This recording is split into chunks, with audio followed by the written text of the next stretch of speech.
Killing Floor 3 is out now, and welcome back everyone. We are checking out Killing Floor 3, welcome to a full review. We're going into all the pros, cons, what everyone thinks. I posted a short not too long ago, you might see here, just pretty much asking what is the people's thoughts. I'm very more interested in the community's thoughts about what we think about these kinds of games, especially Killing Floor 3. I've seen a big thing about like, oh, it's not a Killing Floor game, it's just an action game, and it's not a bad thing. It's not a bad thing, but been seeing a lot of positive remarks, which is awesome. So I'm going to quickly go into my personal opinion. Then we're going to check out some comments and discuss it. So Killing Floor 3, is it any good? Let's have a look. So welcome in everyone. Of course, if you haven't hit subscribe, I'm going to tell you, please do so. We check out all the latest games, so I'd appreciate if you stuck around. Well, I don't even know what's next. Mafia, the Old Country. I'm really looking forward to that one, so we might be discussing that one next. But Killing Floor 3, it's here. I played the beta originally, made a video on that one, and it wasn't great. It needs some more work. People will complain that it's not a Killing Floor game, all that kind of stuff. But you know what? They did some good work. Ever since the beta, they pushed back the release date. They said, nah, let's work on it. Damn, they actually did a really good job. Is it perfect? No, there's some things to talk about. So let's just talk about a brief understanding of what is Killing Floor 3. So Killing Floor 3, you got 6 characters. You got Commando, Firebug, Engineer, Sharpshooter, Ninja, and Medic, all with their individual skill trees, which actually go up quite quickly. So upgrading your characters is quite fast, and that's really good, and I think it's very easy to quickly find one that you like the most. For me, it's either Firebug or Medic.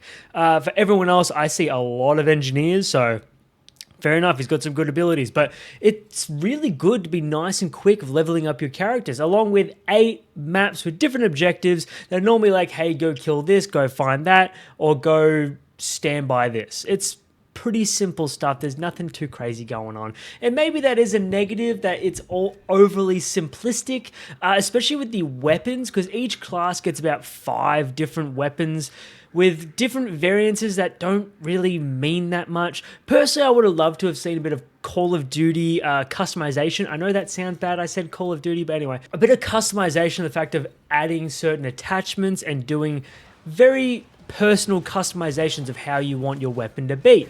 Like, for example, there's the Firebug weapon, which I think it has fire bullets, but the top tiered round of it doesn't do fire damage. It just has extra magazine rounds, I think a higher caliber round, something like that. But it'd be nice to be able to choose exactly what you want. If I missed that, then let me know, but beyond that, I just think the weapons could have used a bit more customization. Just a bit more. Hold on a second, I forgot to mention something. Why does Killing Floor 3 have a banger of a soundtrack? Like, if you've stopped and listened to the banger-ass hardcore soundtrack, it is better than Doom the Dark Ages, and I know a lot of people haven't really been keen on that soundtrack. I'm one of them, but like, Killing Floor 3 went unnecessarily hard, and I love it. Soundtrack, big tick. Anyway, back to what I was saying. But characters, maps, guns, of course, and then pretty much all you're doing is surviving 5 rounds. It's very simple stuff. You got 4 to 5 rounds of just basic kill everything. You got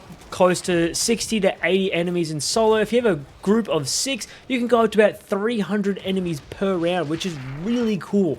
But you have a final level which has a boss, which is not too bad. If you know what you're doing, if you know what the boss is capable of, it's pretty easy to take out. But the simplicity of Killing Floor 3 does make it fun, because multiplayer is where this game shines. If you have a group of 6 mates, then this is going to be a lot of fun for you. I personally play normally solo, but I am very happy to say that jumping on the multiplayer is actually quite easy.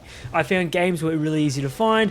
Some people spoke, some people didn't. It's completely up to you, but it was nice to have the mix of different kinds of people. Really good. But the overly simplistic game style is where I think the game's going to struggle, because it's a fun, action-packed game. I feel like the gameplay is fast, it's aggressive. The one thing I found is the zombies, or enemies per se, were just a bit weak in the beta. I found them quite a pushover. I found it very hard to struggle, but in this one they're a lot faster, they hit a lot harder, and it feels a lot more aggressive, which is nice. I do find healing a bit easy, especially with multiplayer. A lot of people run the pistol that does do healing as well. The medic has a lot of healing abilities, plus you get 3 syringes with the possibility of getting a backup tote of being able to get more syringes, so healing really easy to do. Like me, for myself, I never really found myself going down unless it was like I was playing sharpshooter, which was a sniper-based character, and later in the rounds, that character becomes a little bit more useless.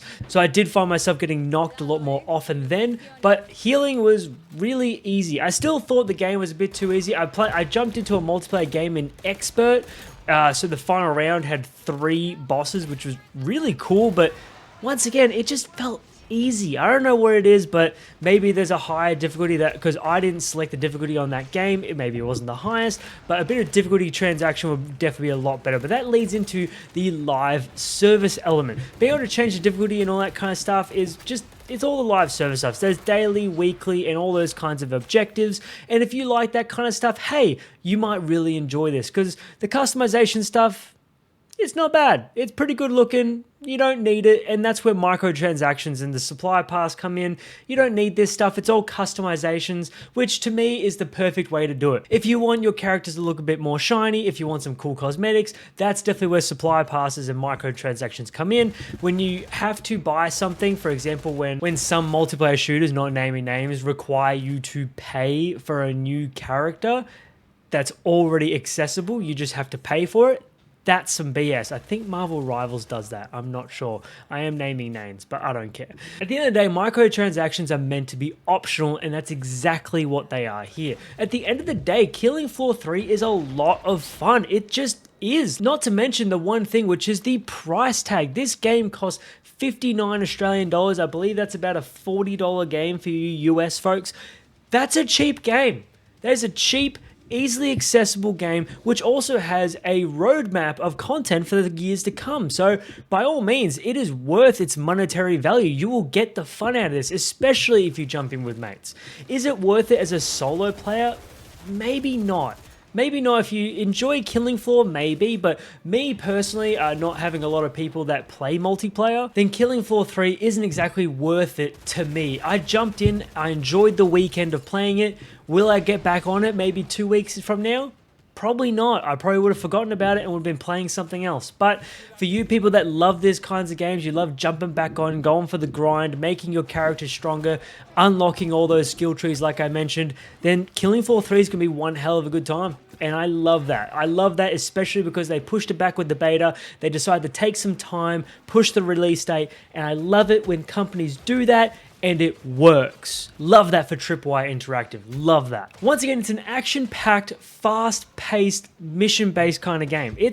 That's exactly what it is. So if you're expecting to jump on for a little bit of time, for a little bit of fun, you're going to enjoy it. Me, myself, if I had to add something that would then change the style of gameplay, if they added like Killing Floor 3, but Black Ops Zombies, like, you know, round-based, you know, mystery box guns change with Killing Floor 3 mechanics, I'd play that. I'd play the hell out of that. But more importantly, the short that I made previously has been getting a lot of positive comments. I'll throw some around here, but I am rapt to say the community is loving this game because that's what I want to hear. The big reviewers, even me, reviewers in general, can be a little bit hard to please. But when the community is enjoying a game, that's when you know it works. So Killing Floor 3, I hope you're enjoying it. If you have, comment down below and let me know. But of course, subscribe for all the brand new games. We're playing everything from Mafia to Morbid Metal, Lost Soul. Sorry, I got my list here. And Metal Gear Solid. You know what? I've never played a Metal